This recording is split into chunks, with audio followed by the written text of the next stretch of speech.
Hello, and it's a good morning on this. I believe it's Thursday. Thursday the 24th, I believe, or the 23rd of July. So, before I went and got in the shower to, move on about my day, I wanted to do this video because I kind of touched up on it yesterday, but I didn't record it. So, what is it about? It is about Genesis chapter 1, verses 1 and 2. It says, in the beginning, God created the heavens and the earth. And then verse 2 says, and the earth was without form. But see, in the Hebrew, it says the earth became formless. Now, those are two entirely different sentences, because understanding that, it gives us a very good understanding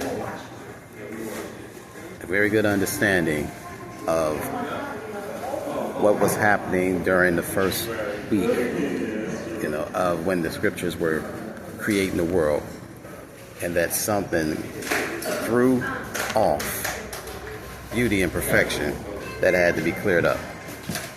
So if the earth became formless, what is it showing us? It's showing us that something came along and threw everything into chaos, threw everything that was appointed into chaos, took it here and scattered, took the sky and put the sky in the earth, took the earth, brought the earth up in the sky, and took the water and just threw it everywhere.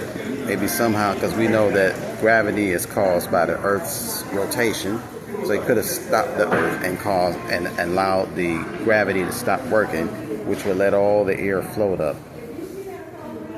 So earth was in chaos and darkness. And so God had to come and start speaking over the earth to put everything back in place, because he was actually showing us something else there. But there's somebody else that teaches that better than me. So what it's saying is, what I'm getting at is this. If the Creator did not throw the earth into chaos, then something else did. Whatever, if the Creator didn't do it, then something that was created through this earth into chaos. And that has to be the very same angel who defected, who ended up becoming the chief prince of the devils, because what he does is he comes against the word, he comes against the purpose, and he comes against the people of the planet by getting them to reject the Creator and follow him. And so if he is that powerful that he could throw the earth into chaos, could you imagine what he would do to humans if he could physically put his hands on them? I've heard people say, I'm so charged up, I want to punch the devil in the eye. You have no idea how powerful this devil is or was. He still got that same power. However, once God finished speaking over the earth and put everything, put the sun and the moon and the stars in place, once light came into the earth and he divided the light from the darkness, the light he called day, the darkness he called night. Once he put sea creatures in the ocean, and once he put vegetation on the land, and then created the crown of his creation, besides the animals and the bugs, he created human beings. Human beings were the only ones that were created in their image and after their likeness. And then he spoke over the earth and said, let them have dominion. And when they did that, it limited what the wicked spirits could do. So that means whatever it was that threw the earth into chaos could no longer throw the earth into chaos, because that had just made spirits illegal unless they're operating as humans, because the earth was made for humans.